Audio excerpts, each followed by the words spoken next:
माझ्या या मित्राने फॉरेव्हर लिव्हिंग प्रोडक्ट्स मध्ये काम केलेलं, बट याला तरी पैसे आलेच नाहीत, हा सक्सेसफुल बनलाच नाही, मला पण नाही करायचं. बऱ्याच लोकांना माहित असतं की फॉरेव्हर मध्ये लोक फेल सुद्धा होतात.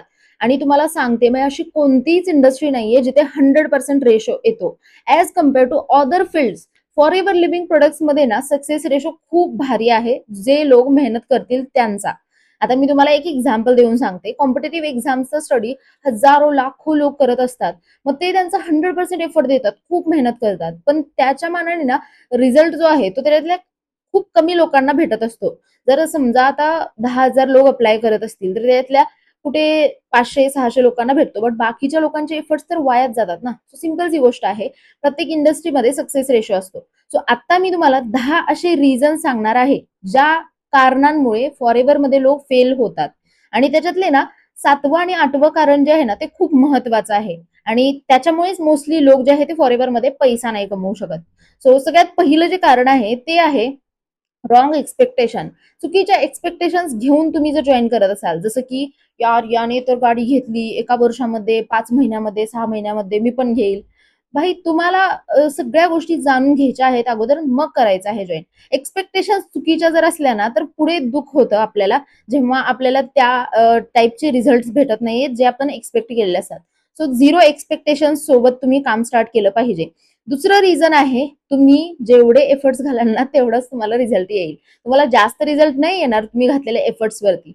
जसं मी एक्झाम्पल देऊन सांगते, शेतामध्ये ना जेवढे धान्य तुम्ही पेराल तेवढेच पीक उगतील ना, जास्त थोडीच उगतील, जादू थोडीच होईल. सो सिंपल सी जी गोष्ट आहे की तुम्हाला जेवढे एफर्ट्स देता येतील तेवढाच रिझल्ट तुम्हाला भेटेल. त्यामुळे तुम्ही एफर्ट जास्त घातले तर रिझल्ट जास्त येईल. तिसरं रिझन, सिस्टम वीक असू शकतो. आता मी याच्यामध्ये अपलाईनला दोष देणार नाही की अपलाईन खराब आहे म्हणून आपल्याला सक्सेस भेटत नाही. भाई अपलाईन वगैरे तसं काहीच नसतं. आपल्यावरती डिपेंड आहे की आपण किती काय गोष्टी अचीव्ह करू शकेल. So it's depend on us. आणि बऱ्याच वेळेला असं राहतं की सिस्टम वीक असू शकतो ज्याच्यामुळे ना रिझल्ट येत नाहीयेत किंवा मग थोडंफार प्रॉब्लेम होतो काम वगैरे करण्यासाठी. सो आपण स्वतःचा सिस्टम सुद्धा बिल्ड करू शकतो, पण त्यासाठी सुरुवातीला थोडासा त्रास होईल मग. चौथं रिझन, इन्स्टंट रिझल्ट. आपण विचार करतो की आपण आत्ता काम केलेलं आहे तर आपल्याला लगेच आत्ताच रिझल्ट आला पाहिजे. आपण जेव्हा फर्स्ट इयर मध्ये ऍडमिशन घेतो डिग्रीच्या, तर त्यावेळेला आपण हे नाही म्हणत की नाही मला तर लगेचच आता जॉब हवा आहे पहिल्या वर्षानंतर. नाही, आपण 3 ते 4 वर्ष काढतो. तर विचार करा ना, 3 ते 4 वर्ष कोणत्याही रिझल्ट शिवाय आपण कॉलेजमध्ये काढतो. पण तेच टाइम आपल्याला फॉरेव्हर मध्ये द्यायचं असलं तर मग आपल्याला लगेच रिझल्ट हवा असतो. इन्स्टंट रिझल्ट एक्सपेक्ट नका करू तुम्ही. कारण असं कुठेच होऊ शकत नाही की लगेच तुम्हाला रिझल्ट भेटेल. आणि जर भेटला ना तर तो रिझल्ट जो आहे तो आपल्याकडून ना हिसकावला पण जाऊ शकतो. म्हणजे आपल्याकडे राहत नाही ती सक्सेस जास्त टाइम, जी लगेच आपल्याला विदाऊट एनी एफर्ट्स किंवा लगेच इन्स्टंट भेटलेली असते. 5वं रिझन, कंपॅरिझन. हे खूप महत्वाचं रिझन आहे. आपण ना आजूबाजूच्या लोकांना बघतो आपल्या, जसं आपल्या इंडस्ट्रीमध्ये जे लोक काम करत असतात, ज्यांना खूप छान रिझल्ट येतो किंवा त्यांनी मेहनत केलेली असते. आपल्याला हे नसतं माहित की यार त्याने किती मेहनत केलेली आहे, त्याचा बॅकग्राऊंड काय आहे, तो कसा काम करत आहे, तुम्हाला काहीच माहित नसतं. आणि तुम्ही ना कम्पेअर करत बसा स्वतःला त्या व्यक्तीशी. यार ह्याचा तर रिझल्ट आलेला आहे. फॉर एक्झाम्पल, एखाद्या व्यक्तीने आत्ता जॉईन केलेला आहे आणि एखाद्या व्यक्तीने 5-6 महिन्यापूर्वी जॉईन केलेला आहे. तर आत्ता जॉईन केलेला व्यक्ती काय करतो, ग्रुपमध्ये दुसऱ्याचे मेसेजेस किंवा मग स्टेटस स्टोरीज वगैरे बघून ना कम्पेअर करायला लागतो दुसऱ्यासोबत. यार ह्याला तर रिझल्ट येत आहे, मला काय येत नाही. भाई तुम्हाला हे समजावं लागेल की प्रत्येकाची जर्नी जी आहे ना ती डिफरंट असते. त्यामुळे स्वतः म्हणजे नाही का, थोडक्यात म्हणायला गेलं तर स्वतःच्या जर्नीवरती लक्ष द्या. तुम्ही कम्पेअर करत बसू नका. जेव्हा आपण कम्पेअर करतो ना दुसऱ्यासोबत, तेव्हा आपण आपला कॉन्फिडन्स खाली जातो आणि स्वतःला आपण कमी लेखायला चालू करत असतो. सो 5वं रिझन, जेलसी. आपल्या मनामध्ये फिलिंग असते, यार ह्याचं काम नको व्हायला, बिलकुल माझंच काम झालं पाहिजे. सो ही जी जेलसी वाली फिलिंग आहे ना ती काढून टाका. कारण युनिव्हर्सला तुम्ही जशा टाईपचे तुम्ही हे देत असाल ना, संदेश देत असाल, तशाच टाईपची लाईफ तुम्हाला भेटत असते. तर तुम्ही कोणाबद्दल जर चुकीचा विचार करत असेल ना तर ते दुसऱ्या कोणाला लागत नाहीये, ते तुम्हालाच लागतं. त्यामुळे जेलस व्हायचं बंद करा लोकांपासून. स्वतःवरती ध्यान द्या. 7वा पॉइंट, निगेटिव्ह सेल्फ टॉक.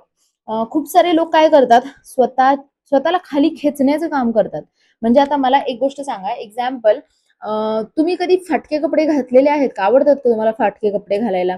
किंवा मग तुम्ही असं बासी वगैरे खाना खाल्लेला आहे का? जेवण वगैरे असं खराब झालेलं किंवा मग खराब झालेल्या गोष्टी तुम्ही यूज करता का? नाही ना. पण तुम्ही जेव्हा तुमच्या ब्रेनला फीड करत असता, तेव्हा मात्र खराब थॉट फील करता.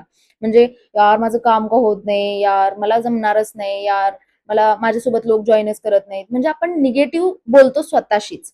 सो त्यामुळे निगेटिव्ह सेल्फ टॉक जो आहे तो आपल्याला स्वतःसोबत करायचा नाही. त्याच्यानंतर 8वं कारण, मी सांगितलेलं ना 7वं आणि 8वं कारण खूप महत्वाचं आहे. 8वं कारण आहे एक्सक्युजेस.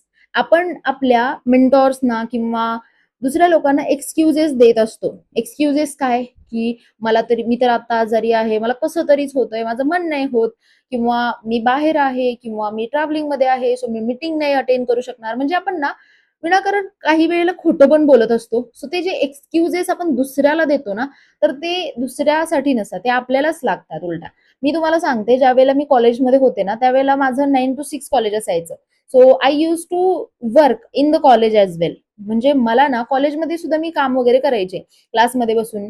मी माझ्या मेंटॉर्सना, अपलाईन्सना हे नव्हते म्हणत, की माझ्याकडे टाईम नाहीये, मला नाही जमणार, मी कॉलेजमध्ये आहे, क्लासमध्ये आहे.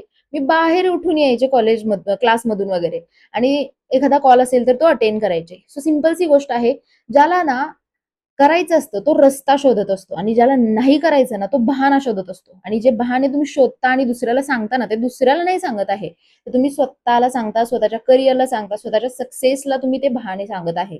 सिंपलची गोष्ट आहे, स्वतःच्या पायावरती कुऱ्हाड मारायची बंद करा. त्याच्यानंतर 9वं रिझन, डाऊट ऑन फॉरएव्हर. आपण ना लोकांना गाईड करायला जातो, की भाई तुम्ही असे कराल फॉरएव्हर मध्ये, तुम्ही हे करू शकता, ते करू शकता.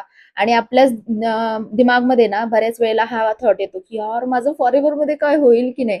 भाई तुम्ही स्वतःच या इंडस्ट्रीवरती विश्वास नाही ठेवत आहे.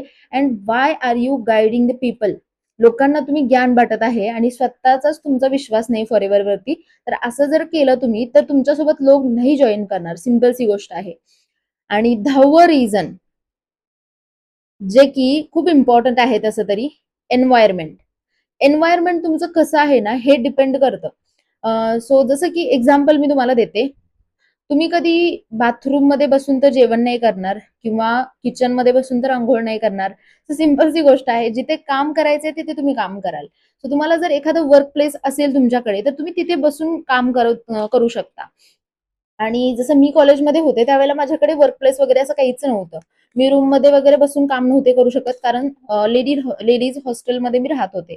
सिंपलची गोष्ट आहे, मी खाली येऊन ना कुठेही फिरून काम करायचे, कारण माझ्याकडे वर्क प्लेस नव्हतं. बट माझ्या दिमागमध्ये माझा माइंडसेट स्ट्रॉंग होता, की मी कुठेही बसून काम करू शकत होते. तर तुमचा माइंडसेट अगर तितका स्ट्रॉंग आहे तर it's okay, no doubt about it. म्हणजे काही प्रॉब्लेम नाही. पण जर तुमचा माइंडसेट तितका स्ट्रॉंग नाहीये, तर तुम्ही तुमच्यासाठी एक वर्क प्लेस जे आहे ना ते शोधा. त्या ठिकाणी बसून तुम्ही काम करू शकता. सो हेच 10 रिझन होते ज्याच्यामुळे फॉरएव्हर मध्ये लोक अनसक्सेसफुल होतात किंवा फेल होतात. सो या गोष्टी अवॉइड करायच्या जर तुम्ही चालू केल्या ना, तर आपोआप तुम्हाला रिझल्ट दिसायला चालू होईल. आणि बाकी असाच मराठी कंटेंट मी पुढे माझ्या चॅनलवरती आणणार आहे. सो सबस्क्राईब करून ठेवा, जेणेकरून माझे अपकमिंग व्हिडिओज जे आहेत ते तुमच्यापर्यंत पोहोचू शकतील.